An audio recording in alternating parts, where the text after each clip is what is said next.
పేరు పేరున శిరస్సు నుంచి నేను నమస్కారం చేస్తున్నాను. దయచేసి ప్రతి ఒక్కరి పేరు నేను అందరి పేరు చెప్పలేకపోతున్నాను.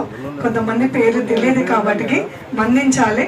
అంతేకాకుండా నేను కొంచెము యూత్ కాంగ్రెస్ మీటింగ్ ఉంటే వెళ్ళేసి రావడం జరిగింది.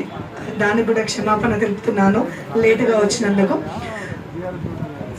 మన ముందు కూర్చున్న సోదరులు, నా అన్నలు, తమ్ముళ్ళు, ప్రతి ఒక్కరికి ధన్యవాదాలు. పేరు పేరున నమస్కారం తెలియజేస్తున్నాను. నేను మీ గంగుల అంజలి యాదవ్. ప్రతి ఒక్కరికి తెలిసిన దాన్ని సీనియర్ కాంగ్రెస్ నాయకురాలిని, రాష్ట్ర ఉపాధ్యక్షురాలుగా నేను పదవిలో చేపట్టి నేను వర్క్ చేస్తున్నాను పార్టీలో.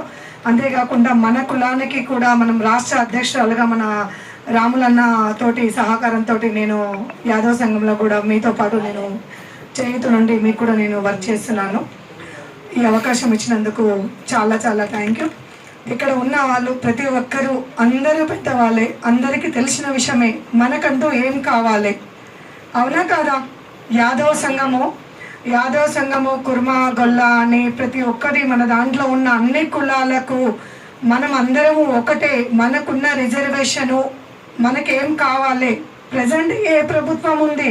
కాంగ్రెస్ ప్రభుత్వం ఉంది. రాబోయే రోజుల్లో ఏ ప్రభుత్వం రాని, గత ప్రభుత్వం అయినా అక్కడి నుంచి మన గత ప్రభుత్వం నుంచి ఏం సాధించాము, ఇప్పుడున్న ప్రభుత్వం దగ్గర నుంచి మనం ఏం తీసుకుంటున్నాము, మన హక్కులు ఏంటి, మనకున్న అవసరాలు ఏంటి, ప్రతి ఒక్కటి గమనించాలి.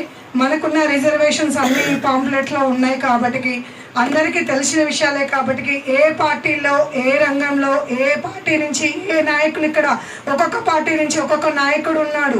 ప్రతి ఒక్కరు పెద్దవాళ్ళు పనిచేస్తున్నారు. అందరితోటి కలిసికట్టుగా ఉండి మన ప్రభుత్వం కానీ, సెంట్రల్ మినిస్టర్ దగ్గర నుంచి కానీ మనకు రావాల్సిన వాటా కంపల్సరీ ఏదైతే ఉందో అందరము కలిసికట్టుగా పనిచేస్తూ పెద్దలుగా ఇక్కడ కూర్చొని మనము ఒక బాధ్యతలో మనం కూర్చున్నాం కాబట్టి మన యాదవ సంఘంకి, మహిళలకు కానీ, జెంట్స్కి కానీ, మన కులానికి మనకు కావాల్సిన హక్కులు ఏంటి, రిజర్వేషన్స్ ఏంటి అనేది తెలుసుకోవాల్సిందిగా కోరుతున్నాను. దాన్ని తెలుసుకొని అందరూ నడుచుకొని వారి పార్టీల నుంచి వారి మంత్రులు కానీ, సీఎంలు కానీ, ఎమ్మెల్యేల కాంచి కానీ ఏ విధంగా అవసరం ఉంటే ఆ విధంగా అవసరానికి తోడ్పడి మన యాదవ సంఘం గురించి పనిచేయాల్సిందిగా కోరుతున్నాను. నా వంతు సాయం